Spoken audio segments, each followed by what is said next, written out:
Good afternoon and welcome back, everybody. Thank you for tuning in yet to another installment of our tasting here at San Dimas Wine Shop and Tasting Room. We've got a good tasting once again.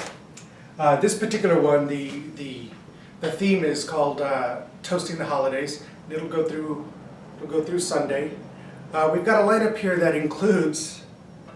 Start out with this Chardonnay. This is the Babcock Chardonnay, Santa Barbara 2012. It has a good level of oak to it. I just tasted it, and it definitely goes through 100% malolactic fermentation. Lemony, it's got some pear notes to it. Maybe it's tart, which it's not often that you find wines that have this level of acidity that have gone through oak. But I like it. I like it a lot. I've always been a big fan of Babcock on what they do. But here's a great Chardonnay for the holidays. Goes with a lot of things. I mean, I'd be doing this with, a lot of people do seafood. If you're one of those people that does seafood for Christmas Day, here's a great option right here. This is a wine that'll go with a lot of those salad and seafoody kind of light dishes and entrees. Next, we're going to go on to a Mark Harold wine here. This is the Flux 2013 Rosé. This wine is really unbelievable. A lot of people will say, oh, well, rosés are meant for the summertime. This is not one of those wines, and actually I like rosés all year round, but you'd be surprised really how versatile they are and how well they go with a range of, let's say, light appetizers at the beginning, all the way to a full-blown entree. I mean, this can definitely handle even some stewed dishes. So here we got a blend of Grenache, Carignan, Syrah, 4 months on neutral oak. And like I said, goes great with a variety of foods. And the notes on this are really kind of cranberry-ish, raspberry-ish, strawberry. A lot of those classic rosé notes, but I really like how it's blended. It's well made. It's made by Mark Harold, who a lot of you don't know who he is. Well, he makes his own wines. He's got several labels, and he also used to do research for Joseph Phelps in enology. He's got a PhD, and he's doctor turned winemaker. So I'd really be looking at this for the holidays. It's really, really well made. Then we go on to the Sensual, which is the 2013 Malbec. Now this is a single vineyard. Comes from the Valentin Bianchi Dona Elsa estate, which is about a 2,500 foot elevation estate vineyard.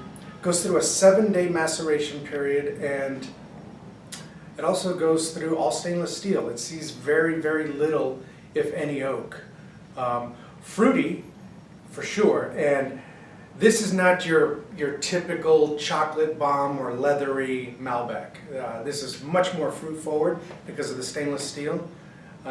Goes great.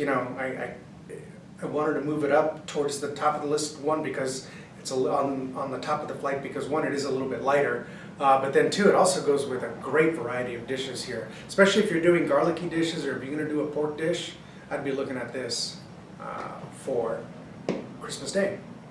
Next, we move on to the Clements, the 2010 McLean X out of Paso Robles. It's called the Clements. It's a blend of Cabernet Sauvignon, 75 or 80, with the remaining being Cab Franc. Steve McLean is the one that makes this wine, and for those of you that may or may not recognize his name, he comes from Norman. His family owns Norman Estates, which I've always been a huge fan of the Monsters Inn. And so this is where the fruit is sourced out of Norman for the most part. But I like it, fruity, oaky, it's got a good level of acidity to it. Great, great food wine. Next we move on here over to the Bodega de Edgar. This is called Mis Pasos. It's a 2010, and it's a blend of Syrah, Merlot, and Tempranillo. Edgar Torres is the vintner that makes this wine, and for those of you that are familiar with Paso, and if you've ever been in that center part where that little central park is, there's a restaurant called Villa Creek, and he used to be a server there. He was a server because it's such a big hangout for a lot of the winemakers. He picked up on a lot of technique, a lot of style, and as a result, I know he makes wine somewhere else, and the name isn't coming to me right now.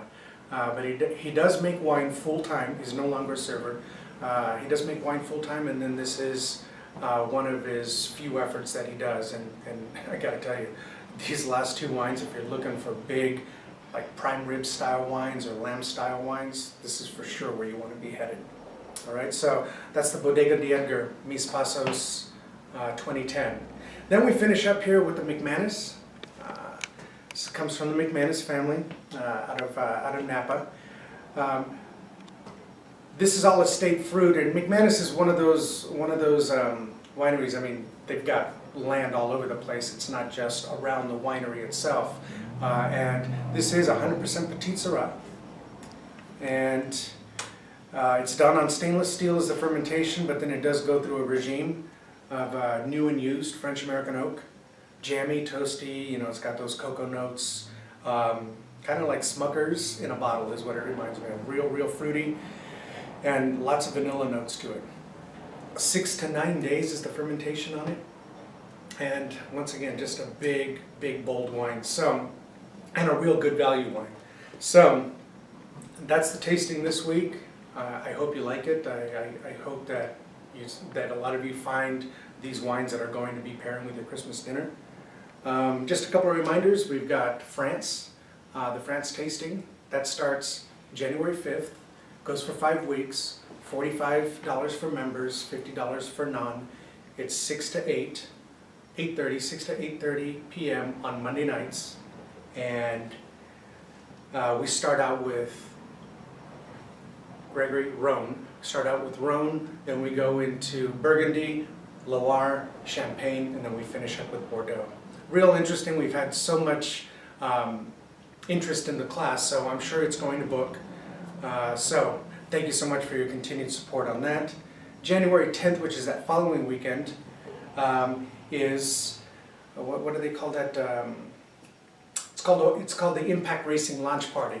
Normally I would do the food for this, but we're gone. We're in San Francisco that week, and the Taco Man's going to be here. So come on, it's a lunch party. It's a bike racing. I believe that we're some sort of sponsor to it, but I know that this will be a gathering place where people will be eating and drinking some wine. There's going to be a raffle and all kinds of other festivities based around this race on the 10th. So thank you once again for tuning in, and look forward to seeing you. Merry Christmas, Happy Holidays. We will see you for the tasting next week. Cheers.